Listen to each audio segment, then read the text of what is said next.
Bonjour à tous, c'est Adèle pour la chaîne Jolie d'épée. Je vous retrouve aujourd'hui avec le petit sous-verre que j'avais reçu de chez DIYDigitalArt.de. C'est un petit sous-verre que j'avais trouvé très mignon, très sympa. Pas trop dans mes couleurs hein, puisqu'il était dans les teintes de rouge, comme je vous avais dit lors de l'unboxing. Je vous remettrai le lien dans le petit i d'information si vous ne l'avez pas vu.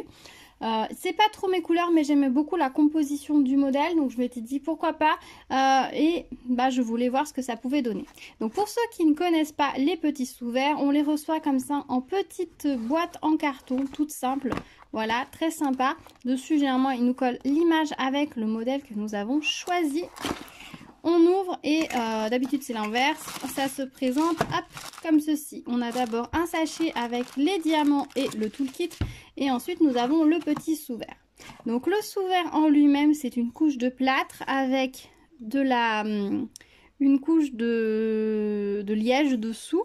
Par-dessus la couche de plâtre, il y a un autocollant avec le motif imprimé qui est recouvert lui-même d'une petite fiche de plastique. Donc là, l'image collée par-dessus est totalement enduite de colle. Vous voyez, ça brille absolument partout. Donc il faudra bien protéger une fois que vous aurez terminé le sous-verre. Donc j'avais choisi celui-ci, j'aime beaucoup la composition du modèle, moins les couleurs, mais bon voilà, on n'avait pas forcément beaucoup de choix.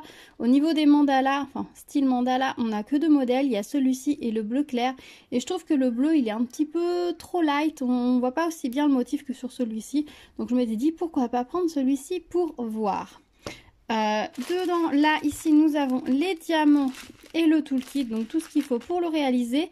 Je vous disais dans mon unboxing que je voulais voir ce que ça allait donner, étant donné qu'on a des diamants plus épais que ceux du fond.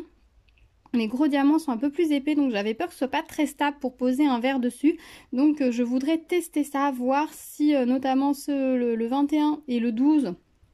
sont de la même hauteur, parce que dans ces cas-là, si les 5 là sont de la même hauteur, on va quand même avoir une certaine stabilité dans cette zone-là.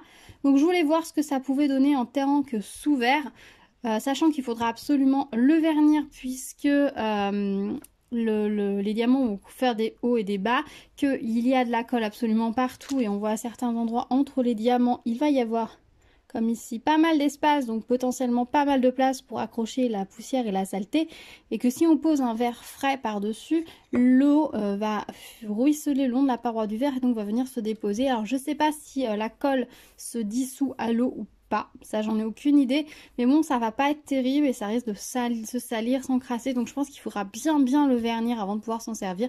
Mais bon, on verra ça dès que je l'aurai réalisé. Et puis je ferai, je pense, un test pour voir ce que ça donne pour m'en servir avant de vous publier la vidéo. Donc écoutez, on va déjà commencer par le réaliser et puis on se retrouve après pour mon avis final sur la réalisation et pour mon avis après utilisation. À tout de suite.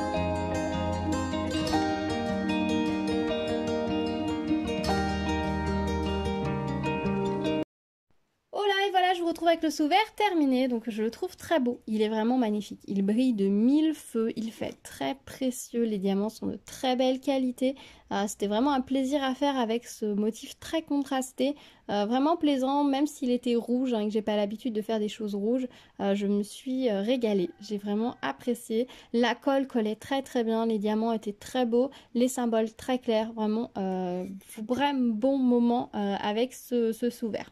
J'ai utilisé le toolkit qui était fourni avec, donc au niveau de la colle, vous voyez, j'y suis pas revenue trop souvent malgré le fait qu'on ait des gros diamants. La colle, malgré le fait qu'elle soit assez claire et transparente, hein, d'habitude on dit souvent qu'elles sont de moins bonne qualité, franchement j'ai pas eu de souci avec, j'ai utilisé le stylet qui était fourni avec sans souci. Au niveau des restes de diamants, écoutez, il m'en reste pas mal, voilà ce qu'il me reste, donc largement assez. Et pour les gros diamants, voilà ce qu'il me reste. Pareil, il y en avait largement assez. Ils ont été généreux en termes de quantité. Je me demande si je pourrais pas presque diamanter un autre sous-verre avec le reste de diamants, tellement ils ont été généreux sur le coup. Alors, on va répondre à la question qui vous intéresse énormément. c'est est-ce que c'est pratique en termes de sous-verre. Alors je vous avoue que moi personnellement je ne m'en servirai pas en sous-verre, mais je vais vous montrer ce que ça donne en termes de sous-verre.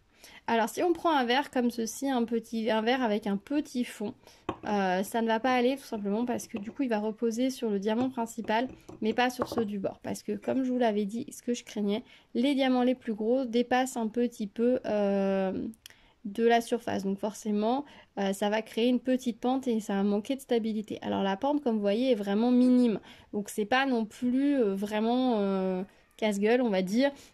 Votre verre, il n'est pas dans un équilibre vraiment précaire, hein. Vous voyez, il va bouger un petit peu, mais pas de là à le renverser. Donc les petits verres, si vous mettez sur 3, ça passe.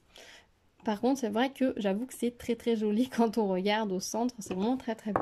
Si vous prenez un verre à plus gros fond, comme ici c'est un verre d'un demi-litre, si vous prenez un verre à whisky, les verres à rhum, à mojito, ce genre de verre avec un gros fond, par contre ça va être stable puisqu'ils vont bien reposer sur les 5 diamants du centre, donc ça va rester plutôt stable. Donc ça va fonctionner. Si vous voulez vous en servir pour poser des boissons fraîches dessus, il va falloir impérativement le vernir vraiment, vraiment, vraiment généreusement. Bien vernir au niveau du modèle, mais surtout vernir les côtés et là le retour dessous, puisque c'est du plâtre et que si vous humidifiez le plâtre, ça va moisir et ça va être une vitre très très moche et ça va pas être beau, ça va le tacher. Donc vernissez vraiment généreusement. Je vous encouragerais même à poser 2 couches de vernis, de vraiment utiliser un vernis genre vernis acrylique. Et pas seulement du vernicole, de façon à réellement protéger le sous-verre pour ne pas avoir de risque d'infiltration d'humidité et donc de moisissure à la longue ou de taches sur votre sous-verre, parce que vraiment le plâtre, ça va absorber vraiment l'eau et ça va vraiment être pas joli et ce serait vraiment dommage de les abîmer. Moi personnellement je ne vais pas m'en servir en tant que sous-verre puisque j'utilise pas vraiment de sous-verre à la maison. Le seul endroit où éventuellement je pourrais en avoir besoin c'est sur mon bureau pour poser mon grand verre, parce que j'utilise toujours ce grand verre d'un demi-litre qui est plein d'eau et qui est posé en permanence sur mon bureau. Celui-là ou un autre, hein, j'en ai deux, j'alterne entre les deux verres d'un demi-litre, hein, c'est des verres à bière à la base. Mais moi j'aime les grands verres, donc du coup ça pour moi c'est beaucoup trop petit. Donc voilà, sur mon bureau j'ai toujours un grand verre. C'est le seul endroit où je pourrais avoir besoin d'un sous-verre, mais le problème c'est que j'aime bien qu'il soit stable. Alors oui, ça bouge pas trop s'il est plein, mais j'aurais peur de le renverser. Moi j'utilise un petit truc en tissu un peu style coton démaquillant, enfin c'est une sorte de petite truc un peu de ce genre là, je mets qui est en tissu sur mon bureau. L'avantage c'est que ça n'a pas de hauteur, je risque pas de l'accrocher, ça ne bouge pas non plus sur le bureau, ou ça va glisser un petit peu si j'ai besoin de le pousser, j'ai moins de risque de renverser mon verre. Là il y a un petit peu de hauteur, j'ai un petit peu peur. Voilà, pour moi ce serait compliqué, après peut-être pas, hein. C'est peut-être juste dans ma tête que je me dis que ce serait compliqué, mais c'est vrai que du coup je vais pas m'en servir en tant que sous-verre. Alors j'hésite entre 2 utilisations. La première, j'hésite à mettre une petite attache derrière et le mettre au mur, tout simplement comme petite décoration. Vous savez, ça se fait bien aussi les petits carreaux peints à la main comme ça avec une petite accroche à mettre au mur ou à plat ou dans ce sens-là, ça peut être très joli. Pour Noël, comme ça, avec la petite attache, ce motif-là, il pourrait être super joli. Ou même peut-être éventuellement rajouter quelque chose qui pendouille dessous. Enfin bon, il y a plein de possibilités. Voilà, je vais l'utiliser plutôt comme un carreau comme ça. Ou alors je me dis qu'un petit photophore, donc il faut qu'il soit assez large quand même, en verre transparent. Si on pose un petit photophore, voilà ce que ça va donner avec, ça peut être joli. Et le photophore normalement va être posé à un endroit où on va pas risquer de l'accrocher. Du coup ça peut être très sympa et normalement la bougie va faire briller un petit peu le tour, donc ça peut être très sympa. Donc je me demande si je vais pas plutôt m'en servir comme ça en photophore dans un premier temps. Notamment peut-être pour Noël, ça peut être très sympa. En fait, il y a plein d'utilisations possibles hein, avec ce petit carreau. Mais voilà, dans tous les cas, je vous conseille de bien vernir, que vous en servez au sous-verre ou pas, hein, de bien vernir la zone de plâtre pour éviter l'humidité, parce que sinon ça va vraiment être très très moche. Dites-moi si vous en avez réalisé, si vous vous en servez. Alors par contre, j'avoue que si vous en faites un set de 5 ou de 6 ou 8, quand vous recevez les invités, vous leur mettez ça sur la table devant eux, ça en jette. Hein. Clairement, c'est vrai que ça en jette parce que ça brille, c'est précieux. Pour peu qu'en plus vous soyez le soir, que vous allez allumer 2 bougies, ou vous savez qu'une lumière un petit peu un petit peu douce, ça va briller, ça va être magnifique. Ça peut vraiment faire son petit effet pour Noël aussi, pour mettre voilà, au centre de table, ça peut être très très sympa. Il y a plein de petites utilisations possibles. Dites-moi si vous en avez réalisé et comment vous en servez. Dites-moi aussi si ceux avec les animaux sont, comme je le pense, beaucoup plus stables et si les diamants sont tous de la même hauteur. J'hésite à en commander un pour voir, mais en même temps je me dis que si je le commande ce sera juste pour voir et c'est un petit peu dommage de réaliser un objet dont je vais absolument pas me servir. Autant celui-ci, voilà, je sais que je vais pouvoir le détourner, autant les animaux, j'en ai zéro utilité. Donc si quelqu'un a réalisé un de la série des animaux, dites-moi dans les commentaires si les diamants sont plus de la même hauteur. S'il y a d'autres modèles de la série que vous avez fait, lesquels vous préférez, s'il y en a qui vous tentent, si vous en servez malgré le fait des gros diamants.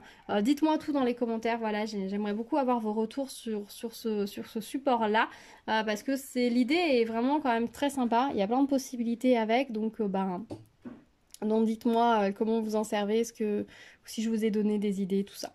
On se retrouve comme d'habitude dans les commentaires pour en discuter. Si vous arrivez sur ma chaîne, bienvenue à vous. N'hésitez pas à vous abonner, activer la cloche pour être au courant des prochaines vidéos. Beaucoup de choses en préparation qui arrivent sur la chaîne, donc restez à l'écoute. J'ai hâte de vous montrer tout ça parce que j'ai vraiment fait des choses magnifiques, donc restez à l'écoute. Je vous dis à très vite et en attendant, prenez soin de vous. À bientôt. Tchou tchou.